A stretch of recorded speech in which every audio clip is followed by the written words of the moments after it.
Hi everyone, Buyer's Agent Jay Pace here for Providence Property Group with a market update for the month that was October 2024. So for those of you new to the channel, we're a national buyer's agency with offices in Sydney, Melbourne, Brisbane, Adelaide and Perth. We believe that there's always an opportunity somewhere. We help you to be a player and not a spectator in your wealth journey, focusing on quality properties over quantity. We've been operating for 19 years now, and our experience will ensure no sleepless nights worrying about property markets. On this channel, we talk about everything property, but most importantly, I read the news and separate the facts from the fiction so you don't have to. Let's jump straight in.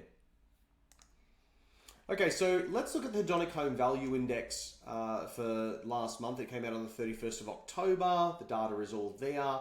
So what we can see here, we can see again another positive month for Perth, first place at 1.4%, Adelaide up 1.1%, and Brisbane third place up 0.7%. Hobart's actually taken third place, at 0.8%, but that's just a little bit of a jump. You look at it for the year, it's still down 1.2%. So in regards to annual performance, 22%, 22.6% for Perth, 15% for Adelaide, and 13% for Brisbane.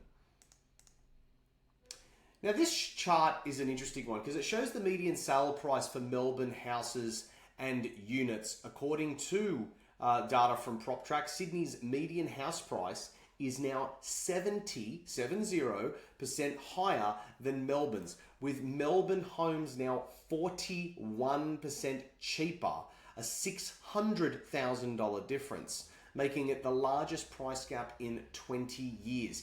Melbourne's ongoing underperformance stems from several key factors. Higher land taxes on investment properties have definitely reduced its appeal to investors, while property stock levels remain elevated. I think they're the highest in Australia at the moment. Melbourne listings reached their highest point since November 2018 in July, offering a wide array of options and a high inventory of homes, obviously combined with a softer economy conditions. That's making probably Melbourne prices continue to drop down. And I've been talking about Melbourne for maybe about nearly a year now, talking about that it's on my radar, but I'm not ready yet. And I keep telling people, don't kind of count Melbourne out and say, oh, it's never going to make any money. People's memories are very, very short. Melbourne has been Australia's top performing housing market over the last 4 decades. It will be back sooner rather than later. And these in particular are the breadcrumbs that we need to look at and follow to obtain a better understanding of timing. So when it comes to entering into the market of Melbourne, we really need to get an understanding as to what's going on there. And what we are seeing is we're starting to see incentives creep through and be brought into the market to make it more attractive for people to buy in Victoria, like this one. So this only came out last month. In an effort to stimulate development, the Allen government has authorised a temporary stamp duty concession on Victoria's off-the-plan apartments. Yeah, because we need a lot more off-the-plan apartments, obviously. Units and townhouses to cut upfront costs, speed up building, and make it more affordable for all home buyers to purchase off the plan. Don't worry about what your stance is on off the plan, okay? The fact that they're doing reforms to stimulate people buying property, that's the takeaway here. The stimulus package is expected to cost the government $55 million over that period, taking immediate effect on Monday, the 21st of October. The temporary stamp duty concession is no longer capped to specific price points or first home buyers. Now, all buyers are stamp duty exempt for eligible properties at any price point. That's actually huge news. So huge that I can't believe it wasn't covered more. But, states are very news specific. In New South Wales, you're not going to hear as much about Melbourne or Victoria as you would hear as much about WA, etc. But that is huge news.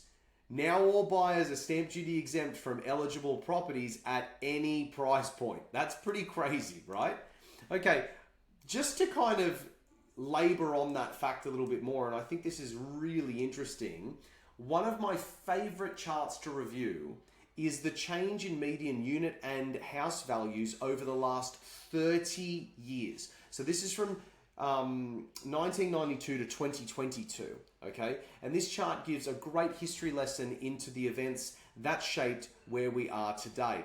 And I'm not going to read through all of them. It covers from, the 92 recession that we had to have, the CGT change in rules there, how in 2007 Perth housing values were up 41% in just 1 year, the GFC, COVID, APRA, Royal Commission, everything's in this chart. It's actually a fantastic chart. If you want me to send this to you, because obviously I had to cut it out, if you want me to send this to you and you want to have a look at it, just shoot me a quick email. And my email's always in the emails that you're going to receive this through. Send it to me and I'm happy to send it to you because it's a great document that really shows you that history. And this is the thing. When people say to me how property price is going in Australia, it's like, well, it depends on the time. And it also depends on the capital city or the state that you're talking about because they're all decoupled from each other. And just look at that movement. Look at the difference. And that's just the median. But if you look at the specific capital cities, this chart would be all over the place. It's really, really interesting stuff. All right. Now let's look at the speed check. This is the most popular part of our presentation every single month. It's the one I get the most emails about. So let's have a quick look at the speed check.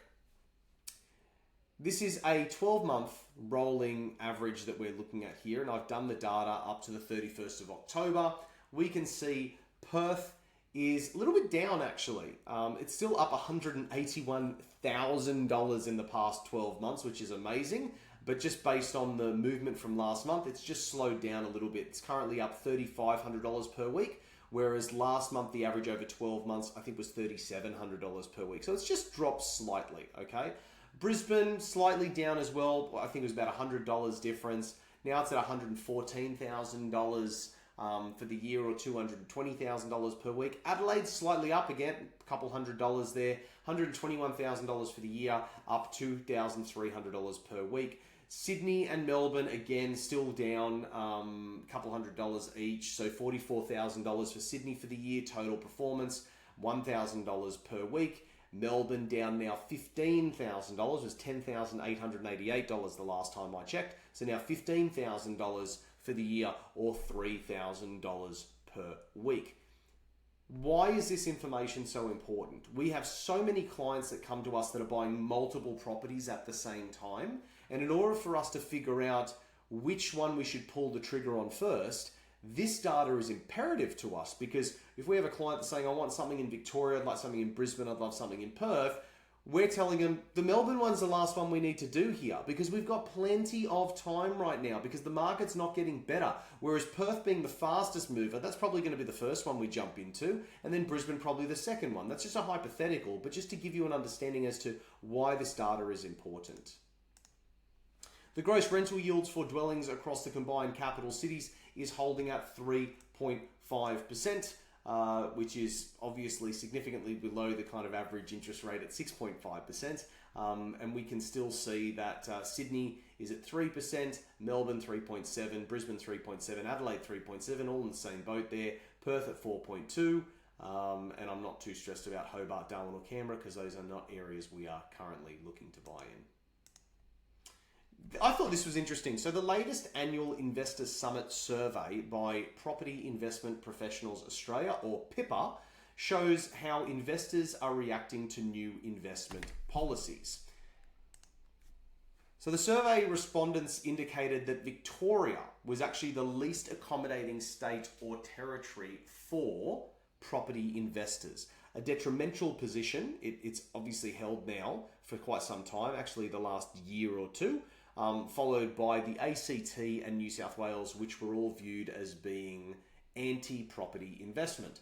At the other end of the spectrum, by a sizable margin, it must be said, investors believe that Western Australia is the most pro-property investment state in the nation. Luckily for us, we've been saying that well before this report came out. Let's look at interest rates. So during this time meeting this week, which was I think yesterday, Melbourne Cup Day was on Tuesday, the RBA board opted to maintain the cash rate at 4.35%. The decision was driven by the persistence of high inflation, I'm so sick of hearing that, which is declining slower than anticipated, alongside uncertainties regarding the outlook, particularly surrounding the persistence of service inflation, and household consumption growth. All right. Now we're looking at rental vacancy rates. So low vacancy rates are still obviously very much a part of our market. Capital city rental vacancy rates have actually dropped a little bit. So they're actually even more tight from when I was doing the data last month at 1.3% to now 1.2%. So again, very, very low, and historically they're about 3%. So that's about 60% below the 10-year average. Some of you may remember that in my November video from 2023, I spoke about the federal government's Housing Accord target, which involves 1.2 million well-located homes being built across the country over what was the next 5 years. Australia is on track to build less than 1 million homes over that 5-year period, well below the federal state government's target of 1.2, and that's according to new data from Deloitte Access Economics Business Monitor report, and they released that last week. Looking at that data, in 2023 to 2024, building approvals actually fell to their lowest level in a financial year since 2011-2012, which is pretty crazy. So approvals on new homes in Australia fell 6.5% in the month of June to 13,237, meaning around 163,000 dwellings were approved in 2023 to 2024. So economists say that because of the usual dropout rate, which sees approved projects abandoned or not proceeded, Australia needs to be approving about 250,000 new homes per year. Remember, just because they're approving 250,000 new homes doesn't mean they're building 250,000 new homes. That's what the data is basically suggesting.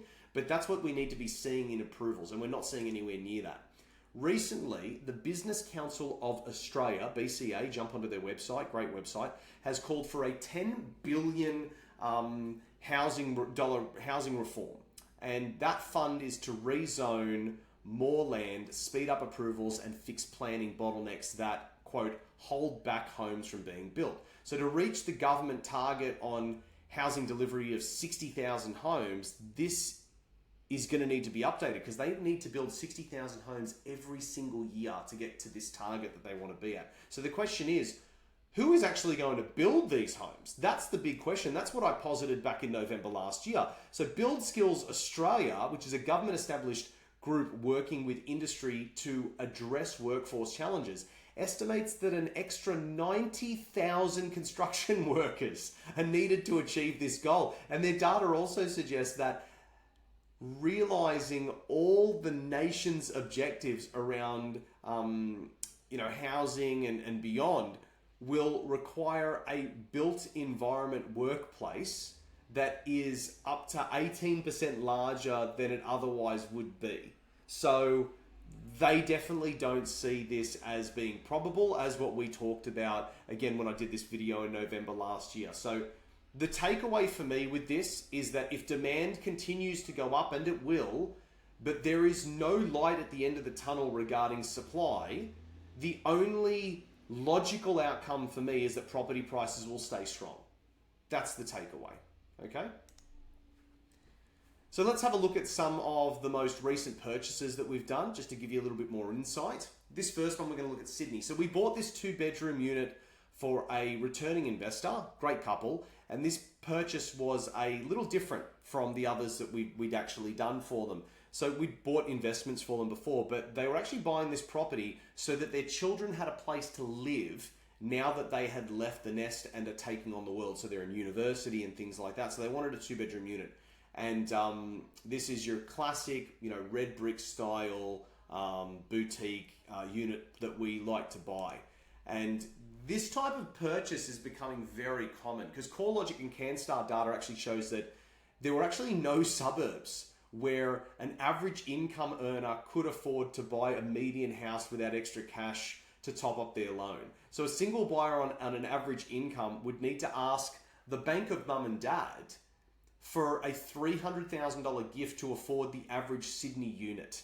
And that's even after securing a loan and saving the standard 10% deposit. So that data is becoming more and more prominent, and that's why we're seeing more and more parents, and I'm a parent, I've got 2 little girls, I know that I'm going to be the one helping them buy their home when they get older, because the time is against them. By the time my daughters get to an age that they're ready, the compound growth that the properties would receive that they would have wanted to buy would have well outweighed the amount of money they're probably ever going to make in their lifetime. It's pretty scary.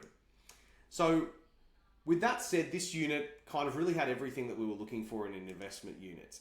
It's boutique, the block comprised of only 8 units in a 3-story building. It's old school 1970s, red brick with a strong foundation, 75 square meters of internal space, which is fine. No gyms, pools, elevators, or other strata fun suckers, which we like to avoid. Anyone who's definitely spoken to me about units knows that this would be my ideal layout, or one of my ideal layouts. I always love separation between the bedrooms. It creates privacy and it's attractive for living with a roommate. Oh, and there is also a lock-up garage in here, which is huge, plenty of storage. I stood in there talking to the new buyers, telling them exactly what I would do to turn this into something that would be a little bit more efficient, but just an amazing sized property. Lots of natural light, 15 minutes walk from the train station, lots of privacy. There's a few units that kind of surround it, but there's trees that surround this unit block, so you're not looking straight into your neighbour's window, which I really liked. So distance from the CBD is 7 kilometres west. I wrote Brisbane there, but it's Sydney. Sorry. $910,000. Rental estimates about $650 per week, or a 3.7% rental yield. Boutique, solid build, superior layout, fantastic location. Like I said, 15 minutes walk to the train station. Other amenities, including major shopping centres. Really great build. So happy for these clients. And I was lucky enough to do the final inspection for them. So I don't have many pictures actually of this property because our Perth team were able to get it off market. The Perth team are just guns when it comes to off market stuff. I don't know what they do differently to some of the other teams, that they're just amazing at that. In regards to distance from CBD, this particular one is 25 k's north of Perth CBD. We got it for $572,000.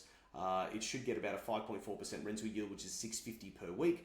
Why do we love the purchase? It's a 2013 build. It's a standalone house, low maintenance, rear lane access. It shares a border with one of Perth's most expensive suburbs. It's perfect for self-managed super funds, and we're getting so many more people coming to us about that because I'm assuming they've maxed out on their regular borrowing capacity, and now they're clamoring to see, how can I keep buying property? What else can I do?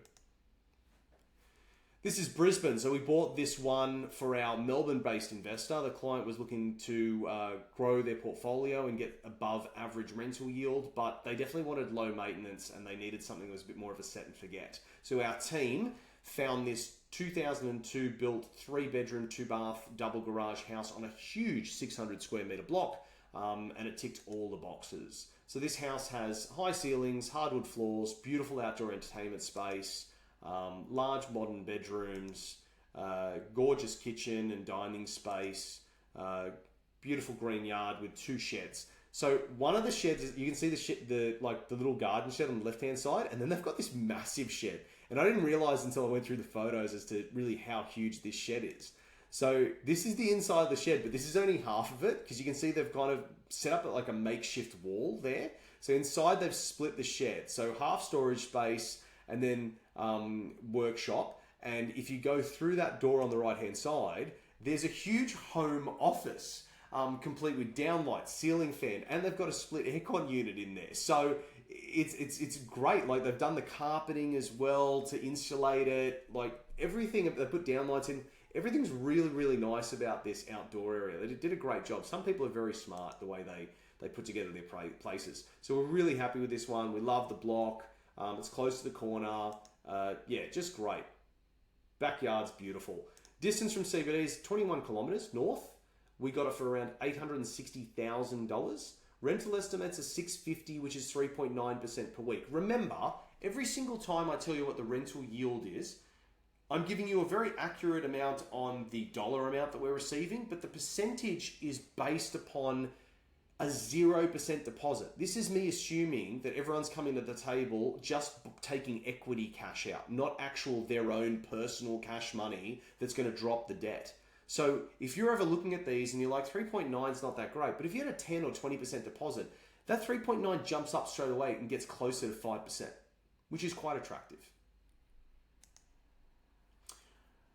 That's pretty much the end, folks. Remember, we can't help you until you commit, and once you commit, we won't let you fail. We're bringing two things together here: your desire to build wealth and our 19 years of experience in buying property. And for more than 3 decades, basically, we've been helping Australians open a life of opportunity through real estate, giving them the future that they want. We buy unique quality assets in areas where demand outpaces supply. We focus on property that appeals to the much larger market of owner-occupiers, which make up 70% of buyers, not just that 30% of investors. And we buy in the right capital cities at the right time, guided by economic property cycles. And there's plenty of videos about that on our website and our YouTube channel. We buy the property which is uniquely suited to your situation, which will act as a springboard to your next wealth building stage. This is how top performers build wealth. This is how top investors buy. I want to thank you for your time today, and I will see you all next month for the last video for the year of 2024.